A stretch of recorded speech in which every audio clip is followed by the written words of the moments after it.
ഇന്നിപ്പോൾ ഈ രാത്രിയിൽ എങ്ങോട്ടാണ് പോകുന്നതെന്ന് വെച്ചാൽ മക്കളുടെ സ്കൂളിൻ്റെ 70-ാം വാർഷികം പ്രമാണിച്ച് ഇന്ന് കലാപരിപാടികളും കാര്യങ്ങളൊക്കെ ഉണ്ട്.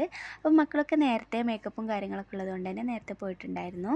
അങ്ങനെ അത് മക്കളുടെ കലാപരിപാടികളൊക്കെ പുരോഗമിച്ചുകൊണ്ടിരിക്കുകയാണ്. രാത്രി ആയതുകൊണ്ട് തന്നെ സ്റ്റേജും ഡേറ്റും അറേഞ്ച്മെൻറ്റൊക്കെ നല്ല ഭംഗിയുണ്ടായിരുന്നു കാണാൻ. അപ്പോൾ എൻ്റെ മോളെ കോസ്റ്റ്യൂം ഇതാണ് കേട്ടോ. അവൾ ഒപ്പനക്കാണുള്ളത്. അവൾ LKG-യിലാണ് കേട്ടോ പഠിക്കുന്നത്. അപ്പോൾ അവർ സെറ്റായതുകൊണ്ട് നിൽക്കുകയാണ്. ഒപ്പനയുടെ മണവാട്ടിയാണ് കേട്ടോ ഈ കാണുന്നത്. അപ്പോൾ നമ്മുടെ മക്കൾ LKG ക്ലാസ്സിലായതുകൊണ്ട് തന്നെ ഫസ്റ്റ് ടൈം ആയിട്ടാണല്ലോ സ്റ്റേജിൽ കയറുന്നത്. അപ്പോൾ അവരുടെ കാര്യത്തിൽ എനിക്കെല്ലാം ആകാംക്ഷ ഉണ്ടായിരുന്നു കേട്ടോ. ഇത് അവളുടെ ഫ്രണ്ട് ഒരു പരിപാടി കഴിഞ്ഞ് വന്നിട്ടുള്ള ഒരുക്കത്തിലാണ് കേട്ടോ.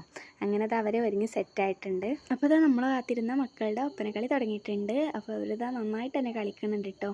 വിചാരിച്ചതേക്കാളും അവർ ഭംഗിയാക്കിയിട്ടുണ്ടായിരുന്നു. ചിരിച്ചും കളിച്ചും ആടിയും പാടിയും അവർ കളിച്ച് തീർത്തിട്ടുണ്ടായിരുന്നു. ഒരു സ്റ്റെപ്പ് പോലും തെറ്റിക്കാതെ മുഴുവനായിട്ടും അവർ കളിച്ച് തീർത്തിട്ടുണ്ട്. അപ്പോൾ ഇതിൻ്റെ ഫുൾ വീഡിയോ ഒന്നും ഇതിൽ ഉൾപ്പെടുത്താനായിട്ട് പറ്റിയിട്ടില്ല. അങ്ങനെ ഒപ്പനകളിയൊക്കെ കഴിഞ്ഞു. ഡ്രസ്സൊക്കെ ചേഞ്ച് ചെയ്തു, മിഠായിയൊക്കെ വാങ്ങി, കുറച്ച് പ്രോഗ്രാം കൂടെ കണ്ട് നമ്മൾ വീട്ടിലേക്ക് പോയി. അപ്പോൾ ഒരു കൊച്ചുകൂടി ഇഷ്ടപ്പെട്ട സപ്പോർട്ടാക്കണേ. ബായ്.